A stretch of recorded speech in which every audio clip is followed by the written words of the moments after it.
सुस्वागतम दोस्तों, मैं संजय सिंधे आप सभी का स्वागत करता हूं मेरे YouTube चैनल पर। और हम कक्षा 7वीं की पूरक पाठ्य पुस्तक बाल महाभारत कथा के नए अध्याय के साथ आपके समक्ष उपस्थित है। आज जो अध्याय हम देख रहे हैं वो 23वां अध्याय है और जिसका शीर्षक है प्रतिज्ञा पूर्ति। तो चलिए हम प्रारंभ करते हैं प्रतिज्ञा पूर्ति अध्याय का। द्रोण ने कहा, मालूम होता है यह तो अर्जुन ही आया है। तो अभी तक हमने देखा था कि विराट नगर पर दुर्योधन ने बड़ी कूटनीति का परिचय देते हुए दक्षिण दिशा से एक आक्रमण करवाया और उत्तर दिशा से दूसरा आक्रमण करवाया।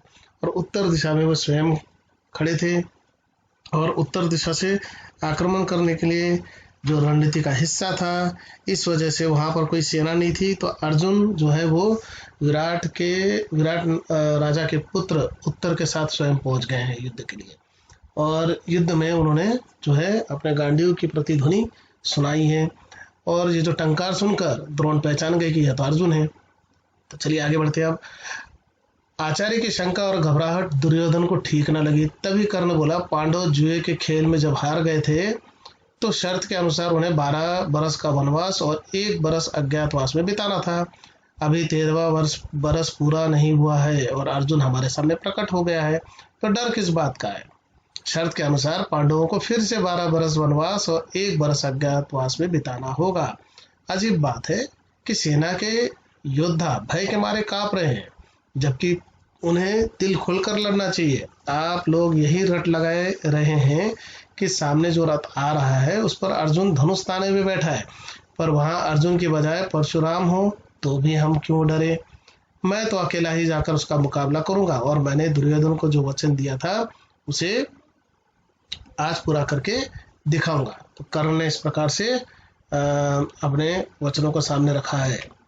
कर्ण को यूं दम भरते हुए देखकर कृपाचार्य झल्लाकर बोले, कर्ण मूर्खता की बातें ना करो, हम सबको एक साथ मिलकर अर्जुन का मुकाबला करना होगा। यह सुनकर कर्ण को गुस्सा आ गया। वह बोला, आचार्य तो अर्जुन की प्रशंसा करते कभी थकते ही नहीं है। अर्जुन की शक्ति को बढ़ा चढ़ाकर बताने की उन्हें एक आदत सी पड़ गई है। न मालूम यह भय के कारण है या अर्जुन को अधिक प्यार करते हैं इस कारण है। जो भी हो, मैं अकेला ही डटा रहूंगा। तो इस प्रकार से कर्ण ने भी कृपाचार्य को कटुता भरे वचन कहे हैं। खैर, युद्ध के लिए कर्ण अकेला आगे चल पड़ा है। जब कर्ण ने आचार्य की यूं चुटकी ली तो कृपाचार्य के भांजे अश्वत्थामा से रहा न गया। वह बोला, कर्ण किया तुमने कुछ नहीं है और कोरी डींगे मारने में समय गंवा रहे हो।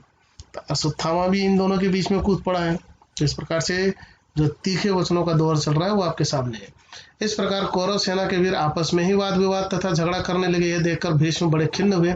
वह बोले, यह आपस में बैर विरोध या झगड़े का समय नहीं है, अभी तो सबको एक साथ मिलकर शत्रु का सामना करना है। पितामह के इस प्रकार समझाने पर कर्ण, अश्वत्थामा आदि वीर जो उत्तेजित हो रहे थे शांत हो गए। सबको शांत देखकर भीष्म दुर्योधन से फिर बोले, बेटा दुर्योधन, अर्जुन प्रकट हो गया यह ठीक है, पर प्रतिज्ञा का समय कल ही पूरा हो चुका है। चंद्र और सूर्य की गति, वर्ष, महीने और पक्ष विभाग के पारस्परिक संबंध को अच्छी तरह जानने वाले मेरे कथन की पुष्टि करेंगे। प्रत्येक वर्ष में एक जैसे महीने नहीं होते। मालूम होता है कि तुम लोगों की गणना में भूल हुई है, इसलिए तुम्हें भ्रम हुआ है। जैसे ही अर्जुन ने गांडीव धनुष की टंकार की थी, मैं समझ गया कि प्रतिज्ञा की अवधि पूरी हो गई है। दुर्योधन, युद्ध शुरू करने से पहले इस बात का निश्चय कर लेना होगा कि पांडवों के साथ संधि कर ले या नहीं। यदि संधि करने की इच्छा है तो उसके लिए अभी समय है। दुर्योधन ने कहा, पूज्य पितामह, मैं संधि नहीं करना चाहता हूँ। राज्य तो दूर रहा, मैं एक गांव तक पांडवों को देने के लिए तैयार नहीं हूँ। तो दुर्योधन के अनुसार तो अज्ञातवास का समय अभी तक समाप्त नहीं हुआ है, लेकिन पितामह भीष्म के अनुसार अज्ञातवास का समय समाप्त हो गया। तो जानकार इसमें पितामह भीष्म ही थे और चंद्र और सूर्य की गति के अनुसार ये उन्होंने बताया भी है। यह सुनकर द्रोणाचार्य की आज्ञा अनुसार कौरव वीरों ने व्यूह रचना की। उधर उत्तर ने रथ उसी और हाँक दिया जिधर दुर्योधन था। अर्जुन ने गांडीव पर चढ़ाकर 2 बाण आचार्य द्रोण और पितामह भीष्म की ओर इस तरह छोड़े कि उनके चरणों में जाकर गिरे। इस प्रकार अपने बड़ों की वंदना करके अर्जुन ने दुर्योधन का पीछा किया। अर्जुन को दुर्योधन का पीछा करते देखकर भीष्म आदि सेना लेकर अर्जुन का पीछा करने लगे। अर्जुन ने उस समय अद्भुत रण कौशल का परिचय दिया। पहले तो उसने कर्ण पर हमला करके उसे बुरी तरह से घायल करके मैदान से भगा दिया। इसके बाद द्रोणाचार्य की बुरी गत होते देखकर अश्वत्थामा आगे बढ़ा और अर्जुन पर बाण बरसाने लगा। अर्जुन ने जरा सा हटकर द्रोणाचार्य को खिसक जाने का मौका दे दिया। मौका पाकर आचार्य जल्दी से खिसक गए। उनके चले जाने के बाद अर्जुन अब अश्वत्थामा पर टूट पड़ा। दोनों में भयानक युद्ध होता रहा।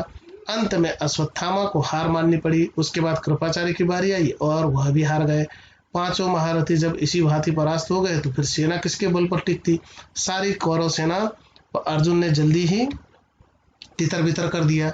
सैनिक अपनी जान बचाकर भाग खड़े हुए। तो अर्जुन ने अद्भुत रण कौशल दिखाया है युद्ध में और सभी को पांचों महारथियों को युद्ध में परास्त कर मैदान छोड़ने के लिए बाध्य कर दिया है।